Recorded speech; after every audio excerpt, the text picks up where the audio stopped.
Hello and welcome.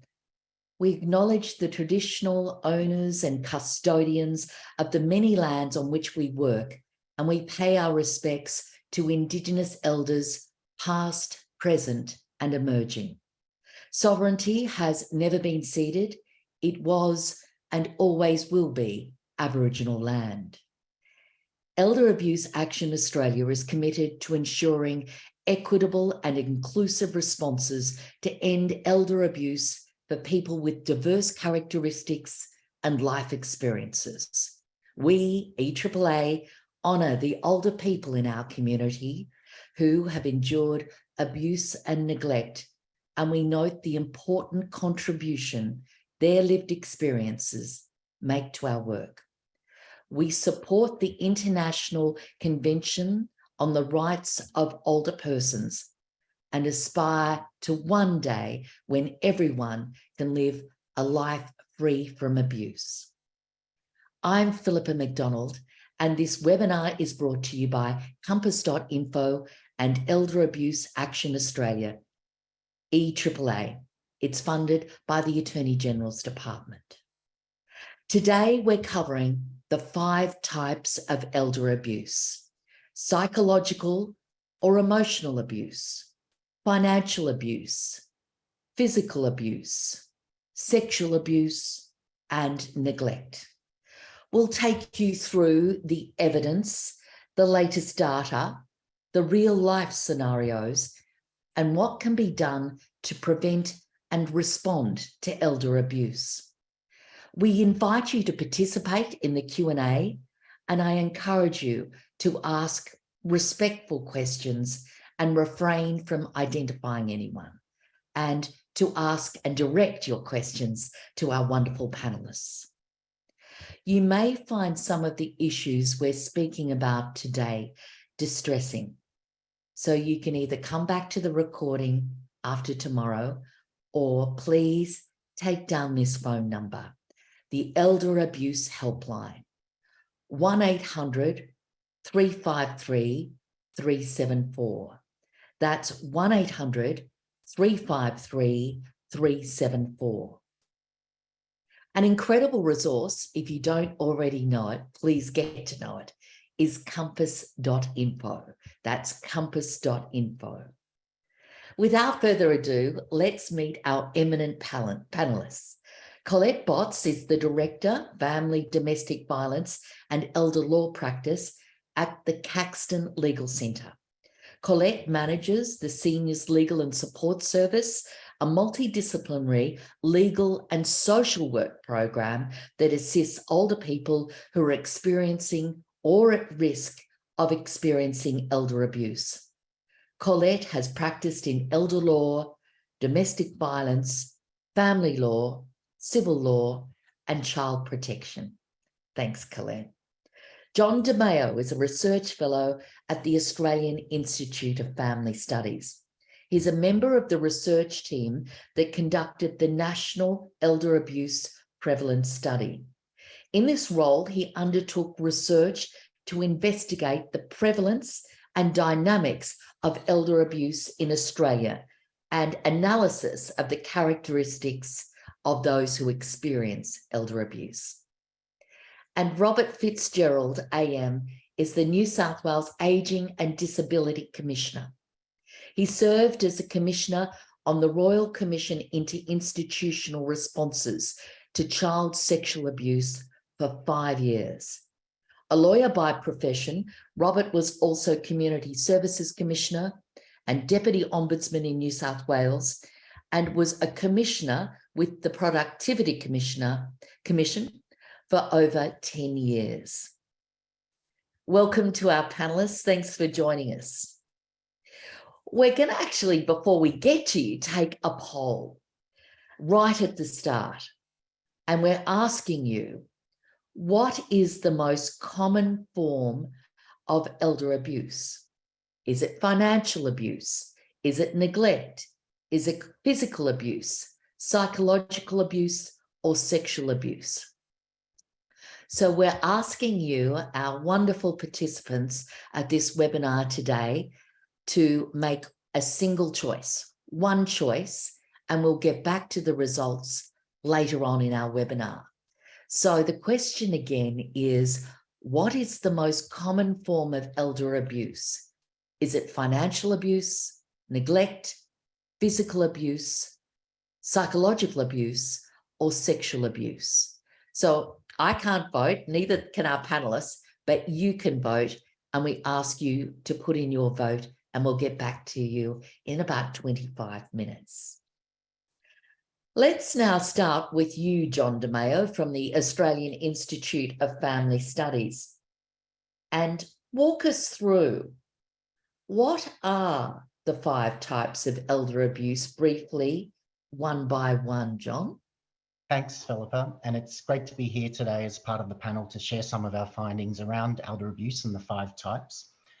Before I start, I'd just like to acknowledge the Wurundjeri Woi-wurrung people, the traditional custodians of the land where I'm meeting today in Melbourne, and I pay my respects to their elders past, present and emerging as well, and any Aboriginal and Torres Strait Islander people in the audience today.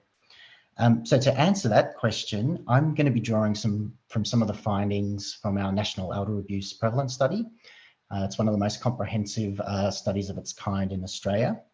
And I'd like to particularly acknowledge my fellow authors on the report, and particularly Leisha Q, who led the study, and also the Attorney General's Department, who funded the study and made the research possible. So I'll just flick through to the next slide and potentially the next one after that. So based on our study, we found an overall prevalence rate of abuse of 15%. And this was based on a representative sample of 7,000 older Australians aged 65 years or over.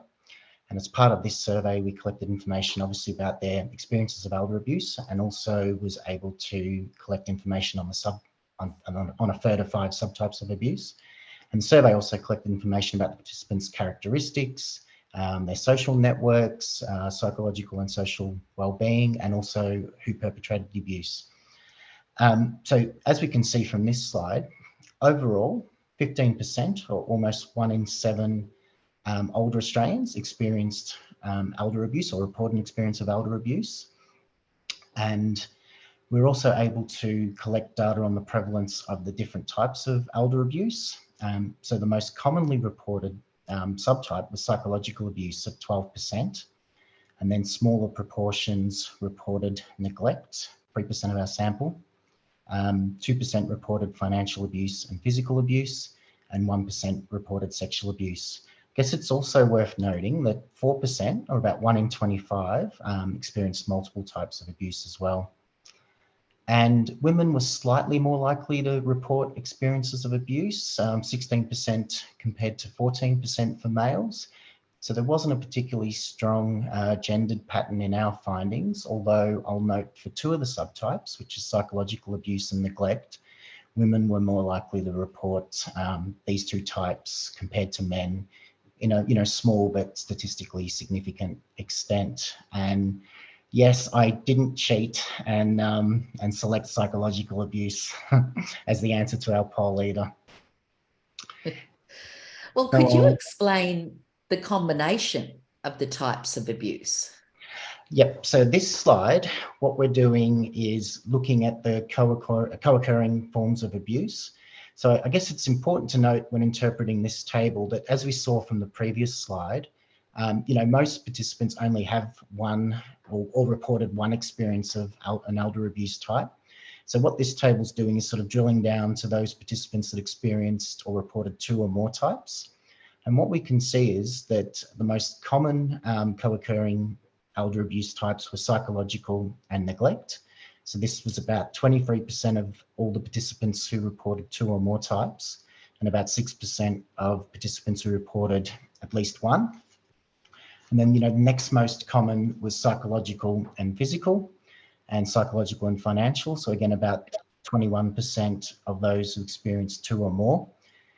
And it's also not uncommon, where multiple experiences of elder abuse was reported, for there to be 3 or more subtypes being experienced simultaneously. We can sort of see that in the bottom half of the table, between 2 and 7% experience psychological abuse with various combinations of either physical, financial, sexual, or neglect.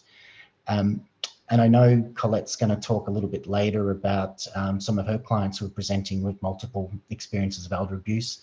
So hopefully this data can sort of set the scene there, and also really just highlight that where multiple abuse types are occurring, it's most often psychological abuse accompanied by those other abuse types. Look, thanks, John. And psychological abuse being quite the enabler of the other forms of abuse. And we really appreciate that data, which is the most credible and extensive data that we have at the moment, as well as the work that the New South Wales Ageing and Disability Commissioner is doing. And John, the Elder Abuse Hotline, which you run, sheds a bit of light in real time of what's happening. What is the latest data telling you about the prevalence of elder abuse, the types of abuse and the trends? So thanks very much, Philippa, and it's great to be with you from the land of the Baramatical people. We've just yesterday released 3 years worth of data, and it's the most comprehensive data of any agency that deals with reports in relation to abuse. So just a couple of things about that. We have the helpline, and during those 3 years, we took about 39,000 calls. And then they translate into about 11,000 what we call statutory reports. And a statutory report is where there is reasonable grounds to believe that an adult, an older person, is subject to or at risk of the various forms of abuse we've talked about. And so that's a really detailed piece of work. These are matters where our team work to actually unpick the issues and then seek to resolve them, and including referrals to the police and investigations we conduct. So what we've seen is a 40% increase in the number of statutory reports over a 3-year period. And these are at the more serious end of the scale. Just a second thing I just wanted to add, those who report these matters, about the same percentage of family members are reporting these matters as our frontline workers. And that's a significant change. When we started, the biggest group of reporters were family members, brothers and sisters wanting to complain about the others. But that's changing, where more and more frontline workers are reporting serious matters to us. But in the actual details of all the allegations contained in those particular statutory reports, these are sorts of the trends we've got. Psychological abuse is about 40% of all allegations. So in a sense, replicates what John was saying. The second group is 28% is financial abuse, a significant and growing number of allegations in relation to financial abuse. We'll talk about why later on. The third one, which is of major concern, is 21% are in relation to neglect. And neglect here is about failure to meet persons' support needs, medical neglect, inadequate clothing and food. And of course, neglect can be a criminal offence in most jurisdictions. Physical abuse is 8%, significantly higher than John's. And of course, sexual abuse is about 0.5%. So those are the categories that we're dealing with. Those percentages are different to what John indicated, but you would expect them to be, because this is the pointy end where people have actually reported matters, and they do require significant work, obviously to try to resolve situations, but they also involve investigations, referral to the police, referral to other agencies. And the other last point I just make is, yes, in our case, the majority are in relation to women, but that is in part because the highest risk groups are about 75 to 85 years of age, and there are simply more women than men at that point in time. But nevertheless, it is true to say that women are more at risk of most of these forms of abuse. Gosh, these figures are truly shocking. So a 40% increase in statutory reports over 3 years. And I want you to drill down, if you could, on these figures, just to recap on where you see the multiple types of abuse happening. So I think all of us can give examples of that, but I'll just take 2 or 3 very briefly. Psychological abuse, as you rightfully said, Philippa, is an enabler. There's no doubt about that. But one example is psychological abuse and financial abuse. I'll give you a very simple example of that. There are two things that happen. First is the alleged perpetrator or abuser diminishes in the minds of the older person their capacity to deal with their own affairs. So they basically put them down. You're not able to do it, you're not well enough, you've got dementia and so on. But the second thing is threat. And the most common threat, or a common threat, is I won't let you see the grandchildren unless you give me the money. I won't let you see your friends unless you give me your money. I won't let you go out of the house unless you give me the money. So these is really control, coercive conduct, which we'll talk about later, is an example of threat, but also diminishment of people's ability to actually make decisions. And what we find is many of the older people are more than able of making those decisions, but they've been so downtrodden by their adult son or daughter mainly, they no longer feel they are able to. We had one example that she could virtually not go to the bank to make any transactions. After 6 weeks of intervention by ourselves, she was going down to the bank by herself, able to make all the transactions, and that was just within a 6-week period of change. A second one I think is really concerning to us is neglect, because it's a hidden problem. And what happens in neglect, it's also linked to physical abuse and what we might call restrictive practices. There is a withdrawal of allowing the person not only to socialise, but to access medical care. As the neglect gets worse, they stop even home care and other services coming to the home because of shame, because they don't want to see what's happening. But often we see neglect and physical abuse, physical restraints, the locking of people in bedrooms, the inability to physically leave the house itself. And of course, occasionally full-on assaults. And the third one won't surprise you, is about 10 to 12%, or sorry, 12% of our matters deal with abuse by spouse or partners. And in that case, it is both physical abuse and sexual abuse as well taking place. And there is an increasing level of sexual abuse of older women in our community.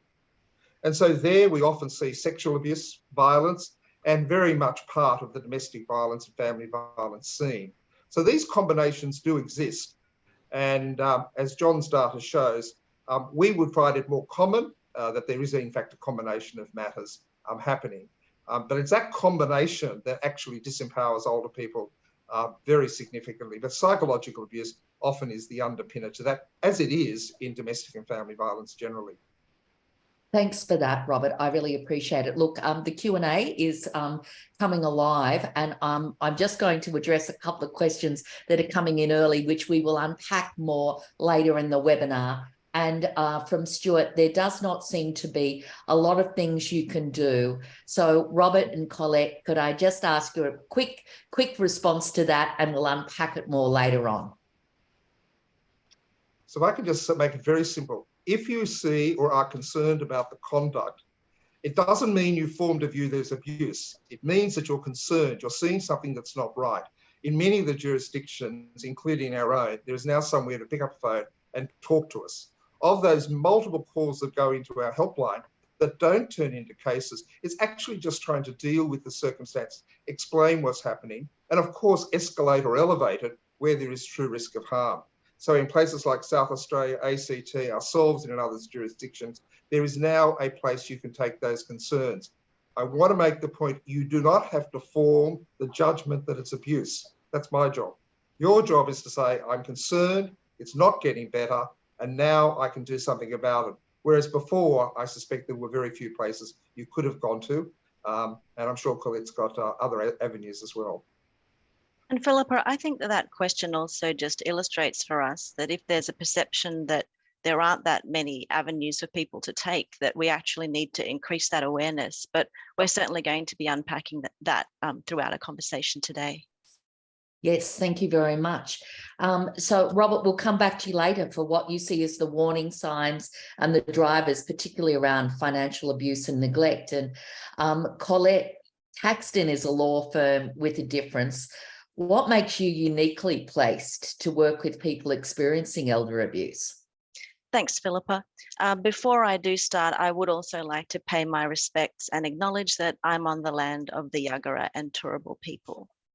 So our elder abuse programs at Caxton Legal Centre are based on a multidisciplinary lawyer social worker model that recognises that legal and social issues often coexist.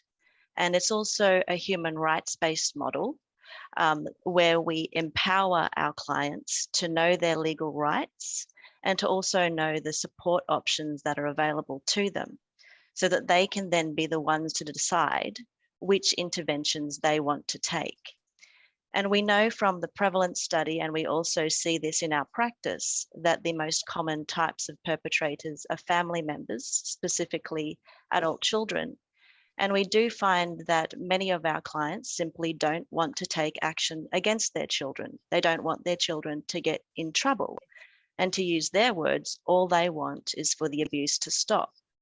So when they do make that decision that they don't want to go down that legal pathway, within our multidisciplinary practice, our social workers can continue to work with the older person to reduce risk. And they might do this through safety planning. And that safety planning might look like changing the locks to make them feel safer. It might be having a plan to call 000 in case things escalate. Or it might be making a plan to leave the home safely without actually engaging in any legal process. Wow. And you have 2 case studies to help us understand the types of elder abuse and how they might present together. And of course, our Q&A, there seems to be some questions relating to, just giving us more examples of what psychological abuse involves, because people are really just trying to understand the various forms and identify it. So could I just say that when we're talking about case studies, they have been de-identified and permission has been sought from the people involved to talk about their cases. So Colette, could you talk us through the first case study you've got? Yeah, sure. So the first case study that I'll briefly run through illustrates how those different forms of abuse often co-occur and how that actually plays out in practice. So we've already gone through the stats, so now I'll give us some hard examples. So we assisted a lady who had been referred to our service by a concerned friend. Her daughter and her daughter's partner and her grandchild had moved into her home because they wanted to save up some money so that they would be able to rent a nicer place. So our client agreed that they could stay with her for 6 months. But 5 years later, the family were still living in the home and the couple were not contributing financially at all. They weren't paying rent, they weren't paying for food, they weren't paying for bills. And our client tolerated this. At one stage, she had a hip operation, and at that time, she needed a bit of extra support while she was in recovery. And that's when her daughter's behavior became emotionally abusive. She would belittle her mother, call her names, treat her like a child, and isolate her from friends. She would accuse her mother of having dementia as a form of gaslighting. There was nothing wrong with her capacity. And we've already heard Robert mention this. She threatened that she would not be able to see her grandchild if she were to tell them that they had to leave the home. So we're already seeing that combination of psychological and financial abuse. The daughter also withheld meals. So now there's a third layer, neglect. And initially, there wasn't any physical abuse until one day the daughter snapped and she pushed her mother. At this stage, our client could no longer tolerate that ongoing abuse, so she made the decision to leave her own home where she had been living for 40 years, and she started to stay at friends' places. So she was basically couch surfing, and effectively she'd become homeless in her 80s. Even at that point, she still didn't want to take any legal action against her daughter. She did not want her daughter to get in trouble, and she was also worried about her grandchild. So she stayed in contact with our social worker, and after a period of about 9 months, that was when she was ready to pursue the legal options that were available to her. And I then assisted her to obtain a protection order, and the court made an order requiring the daughter to leave the home. And the daughter was also not allowed to go within 100 meters of her mother. So legally, this was a great outcome, but ultimately we have to acknowledge that this was never the outcome that our client wanted for her life. No, that's And Robert, I might bring you in here. Have you got some thoughts on what Colette's had to say there? Colette, the vast majority of the matters we deal with, over 61%, is abuse by adult children against their parents, another 12 or 13% by spouses. But the very common element is this. Whilst they want Johnny to stop hitting them, whilst they want Johnny to stop stealing from them, they will say to you, at the end of the day, Johnny's really not a bad boy. Johnny actually, is the only person in the family that visits me or cares for me. What would happen if Johnny got into trouble? And I certainly don't want him to be referred to the police. And so in a sense, they're in a conundrum, and ours is a will and preference jurisdiction. That is, I'm required to seek their wishes and I'm required to get their consent before we investigate. So we deal with this issue all the time, where they're in a circumstance, they want it to change, but they don't want their children to get into trouble. And in a sense, they certainly don't want the legal responses which Colette rightfully has obtained for them. And so it is a tricky space. And in a will and preference jurisdiction where you're seeking their genuine consent and or wishes, we have to massage this right through in order to get a safe outcome for them. But often it's not the outcome they originally thought. And sometimes, as Colette said, it's not the outcome they really want. Nevertheless, we work with them to get the best outcome and also to honour as much of those wishes as we can on the way through. Now, look, we've got some very interesting questions in the Q&A, some of them ranging from questions about my presenting style and whether I'm ageist, and ageism is our next webinar. So I welcome that feedback, maybe by email, and I'll take that on board.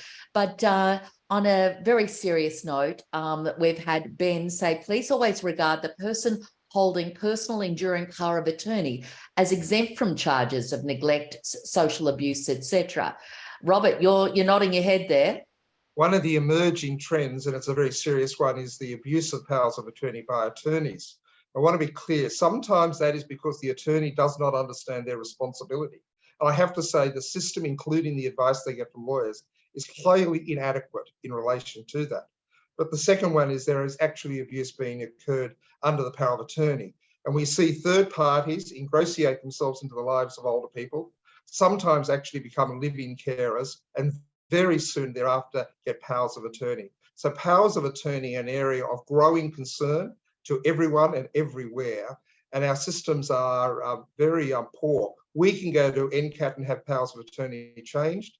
And I'm sure that's true in various other jurisdictions as well. But it is a grave concern. So just that somebody's been given a power of attorney absolutely doesn't mean they're going to do the right thing. And quite often they don't. So it is an area of concern.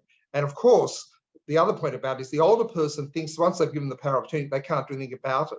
Well, of course, the law says you can revoke it. But almost nobody knows that, and nobody does it until we come along, or Colette or anybody else. So that area is a concern, and it's a concern for the legal profession, and we're working with the Law Society, police and others in relation to those issues. And just to recap for those in New South Wales, what's NCAT, please, Robert? That's the tribunal that deals with guardianship matters, and there's an equivalent of that in every jurisdiction. And Colette, would you like to say anything about that, about yes, the enduring power of attorney? There is just a huge level of misunderstanding from various stakeholders about what an enduring power of attorney means and how it operates. And one of my pet hates is that they are so frequently prematurely used. There's this assumption that just because it's in place that a person can then make decisions for an older person, when in actual fact, that's a document that's only going to be used as a last resort, just in case in the future that person can't make their decision. So it's basically being used as a tool to diminish somebody's human rights, which is not, of course, what it's there for at all. So just briefly, because this is to empower people, if you are drawing up an enduring power of attorney or any such document, what would you say should be the rules of engagement with your lawyer? And should you be doing that as the only person in the room with your lawyer? Well, people firstly we just want people to understand that they get to choose the wording of what's in that document. Any lawyer will tell you that a lawyer needs to speak directly to that person to make sure that they're not being pressured by anybody else. And as Robert mentioned, places like us, we are there to give people that advice on not only how to make an enduring power of attorney, but how to revoke one if it is the case that it is being misused. So we won't be too defeatist. There is hope. There are services. We are there to help people to rectify it when those human rights breaches do happen. And certainly And I do think EAAA is and I doing a think lot of we'll- activism here. And I think we'll see across the nation movement by law societies and others to substantially improve not only the registration of powers of attorney or enduring powers of attorney, but also the issues about better explanation to both parties, both the person giving the power and the actual attorney that's appointed. So I think as Colette said, it's not a totally dark space, but there's a lot of abuse in that space at the moment. And I would refer people because this can be complex. It doesn't have to be complex, but there's some really good resources on compass.info. And this is an area where Elder Abuse Action Australia is also joining forces with everyone for some very strong advocacy in this area, particularly at the federal area. And Compass is an EAAA project, compass.info. So take a look at that website. And look, we're going in a few directions here, but I'm just going to quickly address one of the questions in the Q&A and ask you, Robert, what about mandatory reporting of elder abuse? So during our legislation, we've been established since the 1st of July 2019, roughly the time that the Adult Safeguarding Unit was established in South Australia within the Ministry of Health. So we came on the line. We have a slightly different focus. New South Wales, we have a very strong focus on holding people to account, not only and in addition to keeping people safe. In relation to mandatory reporting, my own advice to government is it is too early to do that. We need to understand much more the drivers of the abuse, the way it plays out, and the lessons out of mandatory child reporting of child protection matters gives us reason to pause. So I've said to government, yes, it may be a point we have to have mandatory reporting of some types of abuse in some circumstances, but let's really do that based on evidence. Let's really understand the drivers of abuse, how it's happening, and also understand the unintended consequences that come with mandatory reporting. So let me be clear, I'm not opposed to mandatory reporting at some stage. I'm certainly of the view that we just need to pause, look at the evidence, understand it better, and then if we are to do that, really target it so it's effective. And there are lots of lessons to be learned from other abuse systems, including our approaches to domestic violence and importantly, in relation to children. So that's our approach. It's not one that everyone agrees with, but that's where we're at the moment. I should say in the ACT, it's not a mandatory reporting requirement, but the ACT has introduced specific legislation in relation to elder abuse as a crime. And whilst that is not a mandatory reporting jurisdiction, that may be a trend we see more and more where there is specific legislation dealing with aspects of the matters we're talking about. Thanks, Robert. That's also answered another question that we had. And there's some concern from Linda about how false claims of abuse are investigated and whether there is any precedence of people getting compensation when they've been falsely accused. Does anyone have any light to shed on that at the moment? We've could allegations be made that are not true? The answer is yes. And we process those. Sometimes it's because there's been a family battle and everything that the brother does is seen in a bad light. When we investigate it, we find that's not true. So you might say that's a false allegation. So we do investigate a lot of those matters. And certainly there are people that are making allegations which when you look at it, don't have substance to it. But I know of no one. And so the process does work. It doesn't, but at the moment, I'm not sure whether Colette or John, I'm not aware of anyone being sued in a civil case for bringing those sorts of matters. Certainly they can't do that anyway in our jurisdiction. That would be highly problematic. People that report matters to us are protected. It's extremely important legislation. If you're a worker or somebody new report a matter to us, if you've done that in good faith, you absolutely cannot be prosecuted in any way, shape or form. So there are protections in these formal systems, but I'm not aware of anybody under a civil litigation regime being taken to court. And look, thank you. And we're not covering the aged care sector at the moment, but I'm just wondering jurisdiction for complaints about elder abuse in the aged care system. If I could have your thoughts, please. You, Colette, whether you're helping people in aged care and whether you have and what your capacity is, waiting times, etc. Well, we absolutely can assist people who are in aged care who are experiencing elder abuse of some form. I mean, just because they're living in a residential facility doesn't mean that they're automatically protected. I mean, a moment ago, we were just discussing about how there's so much misunderstanding around enduring powers of attorney. But as part of that model that I was speaking about earlier, we do home visits and outreach to people, and we very regularly will visit people in the nursing home with a lawyer and a social worker to give them their advice and to explain their options to them. So just if I could add to that, because it's quite important. In our jurisdiction, it's very clever. Every older person in New South Wales is in my jurisdiction. And but what happens is, if it's a matter that would normally be dealt with by the Aged Care Quality and Safety Commission, that is, a person is a resident in one of those facilities and the abuse is by a staff member or volunteer, that matter will get passed to the Quality and Safety Commissioner. If, however, and this does happen in aged care, it's the family member who's continuing to abuse the older person in an aged care facility, and that happens, we deal with it.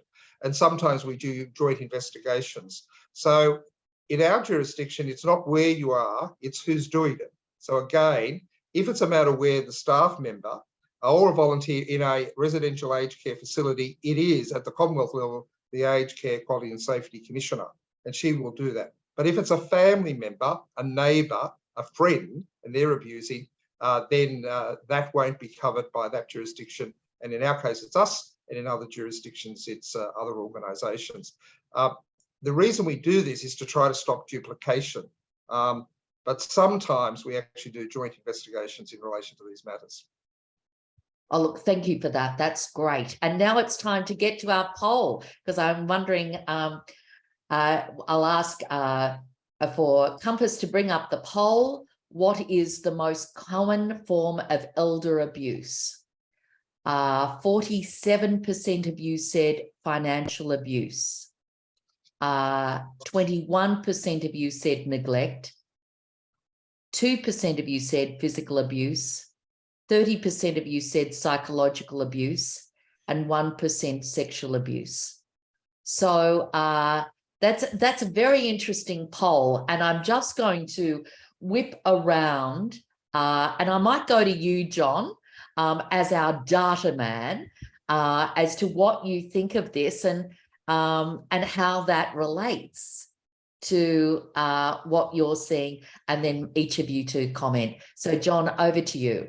Thanks, Philippa. Well, it's actually very interesting because as part of the study, we also collected information from participants about recognition of various sort of elder abuse items, and that poll really reflects our study findings as well, that there's greater recognition of the financial abuse as a type of elder abuse, even though, you know, as we saw from the actual prevalence, it's more common for psychological abuse to be experienced and reported by older people themselves. So it's quite interesting results and really closely mirrors our own findings. But it says people understand that financial abuse is the most prominent, but it is psychological. Psychological, yeah. Yeah. And Colette and Robert, what does this tell you? Well, it's really interesting that that those are the results. I think it perhaps it reflects in, you know, with this particular cohort who's listening today, that it's easier to understand what financial abuse is than it is to understand what psychological abuse is. I mean, I was really pleased that the Prevalence study report showed that psychological abuse was reported as the most prevalent, because it shows that there is a greater understanding now. But yeah, that's really interesting. So the second thing is, I think in all areas of abuse, child abuse, domestic violence, family violence, and this, there is in the community a belief that emotional abuse is not real abuse. It's just somebody being nasty to you or somebody being mean. But what we're starting to learn through child protection, through domestic violence, and now in the elder abuse space, and the abuse of the people with disabilities is, in fact, it does real harm. And I think the point that we raised very early, I think Philippa did, that it is an enabler for other abuse. So I think the domestic violence area has really taught us that. And that's why we've moved to coercive conduct being criminalised in some states. So I think in the community, emotional and psychological abuse does not necessarily look like abuse to many people, and it's downplayed. It's also extremely difficult to prosecute. Even in child protection, there are very few cases where the main allegation is in relation to emotional abuse of children. It's always about physical abuse or sexual abuse or something else. It's actually very difficult to prosecute. So, but I do think it's part of the community attitude. The good thing is it's up to us to change that a little bit. But the really important thing is to understand that it's part of a lot of abuse that takes place, financial or neglect or all the other issues we've been talking about. And we certainly see that quite a lot. Well, thanks, Robert. And Colette, could I ask you to take us through your second case study and what it tells us about the types of elder abuse and that intersectionality? Yes, sure. So the next case study that I'll touch on, it's a good segue from the conversations we've just been having, because it touches on how psychological abuse really infiltrates just about every other type of abuse. We certainly observe in our practice that psychological abuse is present in probably almost every matter that we deal with. So we assisted a gentleman who about 10 years ago had contributed $200,000 worth of his savings towards purchasing a home, together with his son and his daughter-in-law. And they agreed that he would be able to live in the granny flat on the property for the rest of his life. And at first things were fine. A few years later, our client repartnered, and his partner would come and stay with him in the granny flat from time to time. Now, this seems to be what triggered the son becoming emotionally abusive. It was apparent that he had developed an attitude of inheritance protection. He was worried that this new partner might interfere with his plans, and he didn't approve of the relationship. So he became very harassing in an effort to try and drive his father out of the granny flat, which would of course mean that he wouldn't have to repay his father that money that he had contributed to the property. So the types of behaviors that we were seeing from the son were things like he would hose down the dry washing on purpose. Oh. He keyed his father's car. He would disconnect the television and the internet to interfere with his day-to-day life, and he would tamper with the water pressure.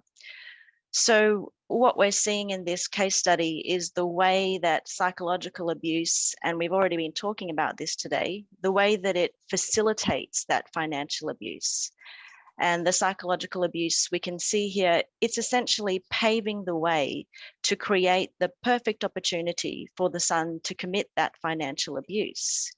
He was so harassing and so intimidating towards his father, to the point that he was utterly defeated. His mental health had deteriorated, and eventually he just couldn't tolerate it anymore, and he had to leave the granny flat without being repaid his money. For some people, for many people, that's where the story ends. But fortunately, in this particular case study that I'm talking about today, this family actually had a written agreement in place from many years prior, which helped us to be able to assist him to negotiate to get some of that, or most of that money actually returned to him. So in this case, it was a good news story, but it's not always the case. So how's that guy now? How's the gentleman now? He is so much better because he's no longer tolerating that ongoing abuse, and because he's received that money, most of that money back, he was able to buy into a retirement village, and he's much happier now. Oh, look, thank you, because we need some stories of hope, you know, when people are enduring so much. And look, don't forget the Elder Helpline, 1-800-353-374. But I think that case study really does go down to the granular of how that psychological abuse can play out. You know, what you might think you're imagining is actually happening. And thank you. So, Robert, How do these experiences that Colette is talking about, and indeed the results of the poll telling us what you're seeing as Commissioner when it comes to financial abuse, and what do you see as the drivers for that financial abuse, which you're seeing a big spike in right now? Well, financial abuse is going to grow dramatically, and there's a couple of reasons for that. The first is there's a societal shift in when the wealth transfer will take place. And this is at the heart of it. There's an enormous amount of wealth to be transferred to the next generation, but it's being delayed because we're living longer, sometimes healthier. And so the next generation, my children, will have to wait much longer to get that wealth transfer. And that's by up to a decade. Now, the one thing we know about adult children in Australia is they are not patient. They are impatient. And so if you say to them they've got to wait another 10 years to get their parents' wealth, I can tell you with absolute certainty that, in fact, we're going to see an increase in the level of financial abuse. The second thing is banks, financial institutions, superannuation funds and all are much more attentive to it, reporting it more often. And so there's a greater community awareness of the actual abuse. So we've got a real increase in abuse and we get an increase in awareness of the abuse. This third thing is that it's also not about just the individual, it's about the carers. And so one of the issues around financial abuse is the actual circumstance of the carer. So problem gamblers as carers, it almost inevitably will lead to financial abuse of their older parents. And problem gambling in Australia is simply not being dealt with in any way satisfactory. But the rubber hits the road when it's a carer of a vulnerable person. Financial pressure, housing stress, which we see in Australia, all of those factors increase the level of stress within the family unit, the family dynamics. And it doesn't take much imagination to have it moving from somebody who says, I'll look after your credit cards, I'll look after your internet banking, to suddenly say, well, mum wouldn't mind if we helped out with the grandchildren. Mum wouldn't mind if she contributed to the school fees. Mum wouldn't mind helping us ease the mortgage pressure. And in the end, they say, mum's going to die anyway and leave us the amount, so we might as well have it now. And they've gone from actually being helpful to literally criminal behaviours. So it isn't the major area of abuse, but it is growing. And we are ill prepared for it in Australia. And it's going to be one of the very big public policy responses. How do we actually deal with this issue? Topped onto that is the subset, which is financial scams. And older people are exceptionally vulnerable at the moment to financial scams, which is a different area. It's not actually financial abuse in the traditional sense, but it's playing out very significantly in the lives of older people at the moment. Just on that financial abuse and, you know, the way it interacts with coercive control, you remarked to me when we were talking before this that ageing at home is not always safe. Can you just tell us what you mean in terms of maybe older children wanting to keep mum's asset, which is the family home, and she's there and they don't want her to sell and move somewhere else? But what are you seeing? So there's two types of abuse in this space. The first is what's called inheritance impatience. That is where you want to get the inheritance early and you start taking it effectively, very simple. The other one is called inheritance maintenance, which is exactly what you've identified. They stop their parents from doing anything which will diminish the asset. And that includes not allowing them to go into retirement villages, not allowing them to go into high care. And they actively stop that occurring because they fear that there'll be a reduction in the level of inheritance. So people that have reached a point of living at home where it is no longer safe or appropriate to do so. And for many people, it is not an option to continue to live at home. It is in fact safer and better sometimes to move to high care. Many people just don't acknowledge that's the truth for many people, but that is actually precluded from happening. And so we've got people that are aging in place, but they're not doing so safely. They're not doing so with any social interaction at all. They're highly isolated and they're highly depressed. So aging at home is not about aging at home. It's about aging at home safely in a way that supports you in terms of your general well-being, keeps you connected to the community, and most importantly, allows you to receive the services you deserve and not be, denied those services because your children want to keep the money intact. So it is a complex area. End of life, or those last few years of life, is very complex in the financial arrangements that exist within families. Always has been, but it's getting more and more, I think, troublesome. And as I said before, we're not really on top of that issue as a nation at this stage.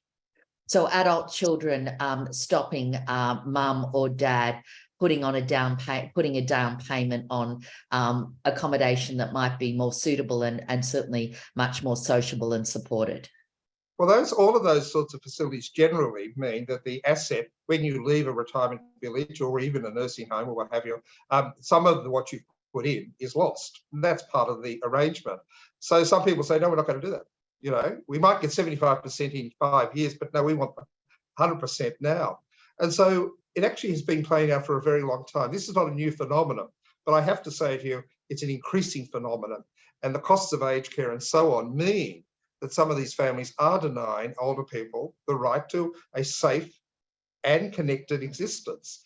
And the mantra about aging at home, I think, is absolutely right policy. We all want to age at home, but it has to be within the context of safety and connectedness to the society.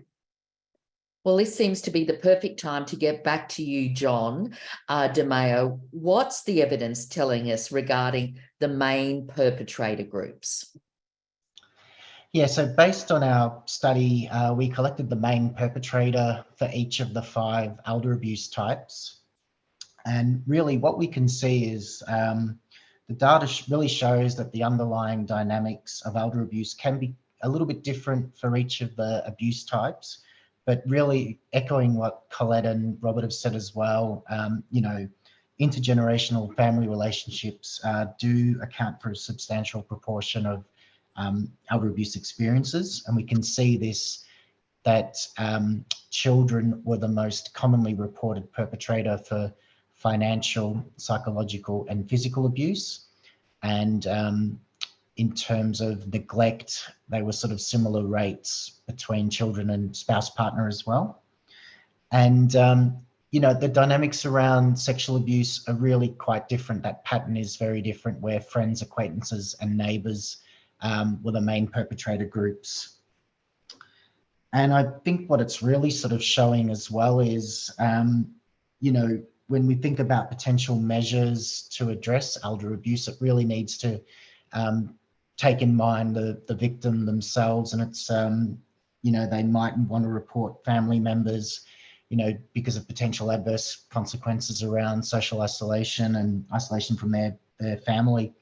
So that's the perpetrator data in a high level snapshot. Thanks, John. And in what circumstances are people reporting elder abuse? When are people seeking help? Well, we'll sort of see that in the next slides. It's really consistent with other research that help seeking is not common at all, and that's certainly mirrored in our study. Overall, around 1/3 sought help or advice.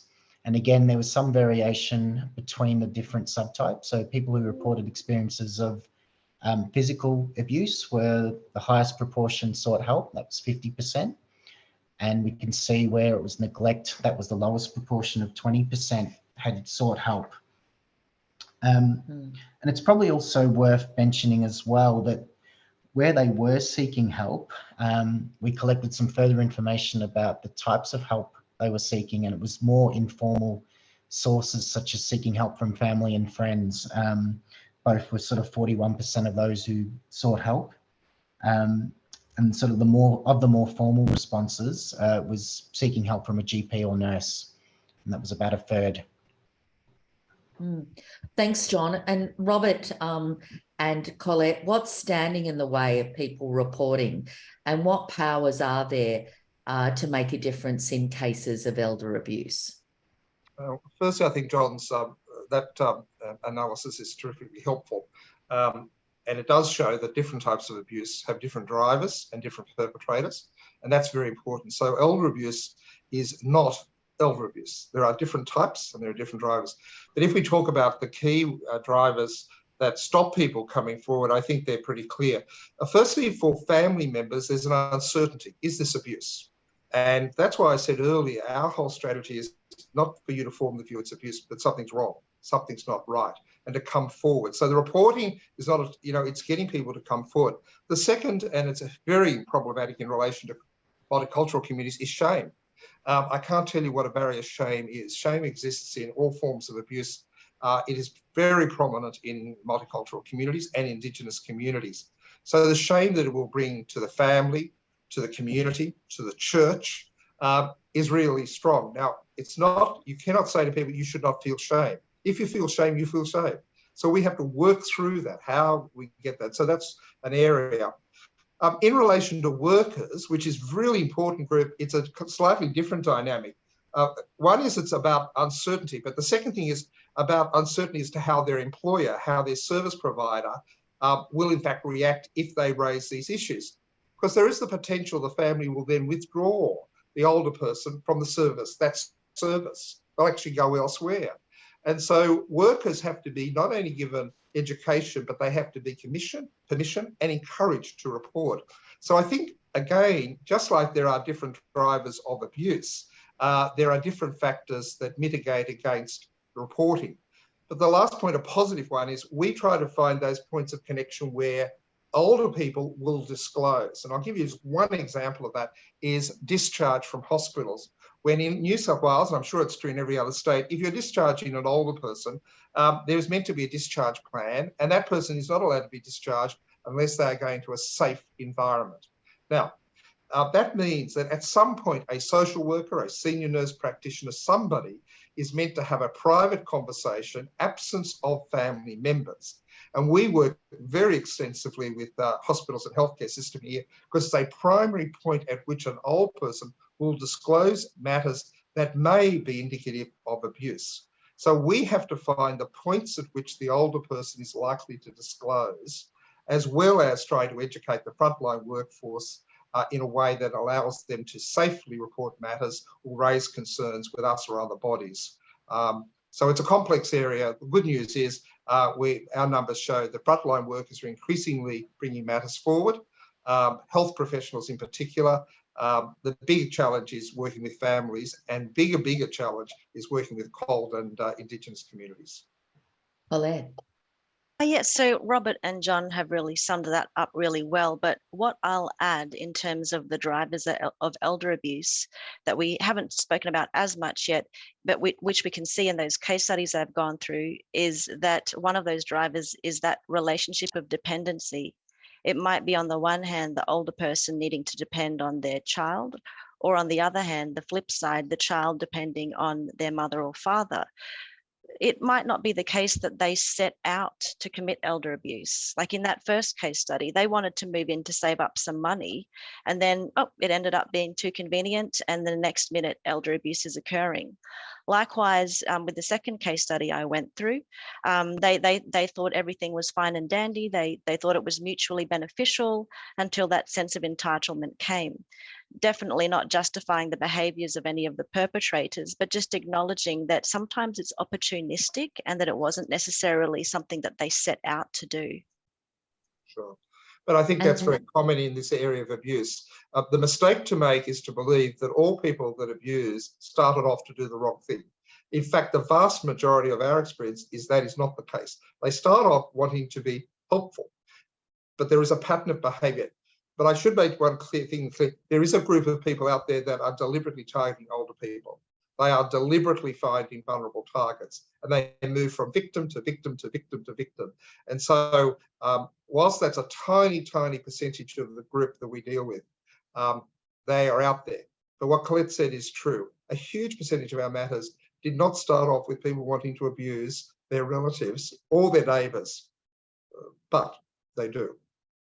John, can I ask you, is there anything in your data that could shed light on that?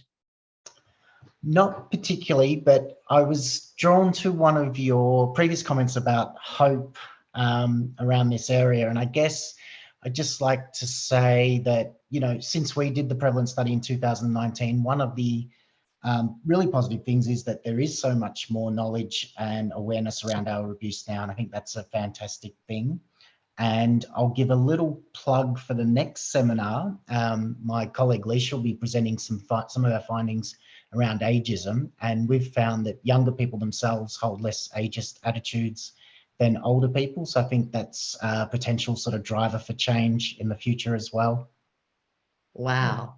Well, that's That's a great note to start wrapping up this webinar. And I can't thank you enough, John, Robert, and Colette, for illuminating this discussion on the 5 types of elder abuse.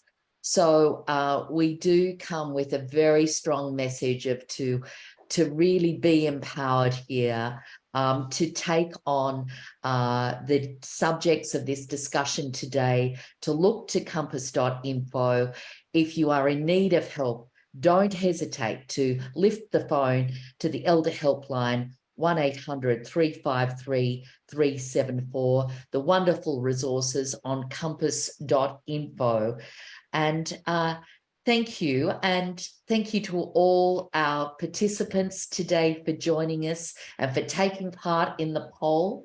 And I would ask you, I invite you to, as John does, to come and join in our webinar on ageism. Ending ageism is the key to tackling elder abuse.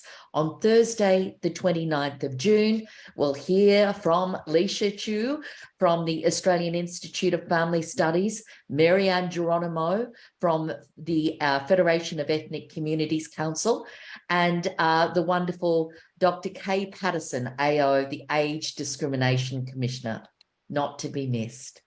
Thank you so much. Thanks for joining me. Goodbye.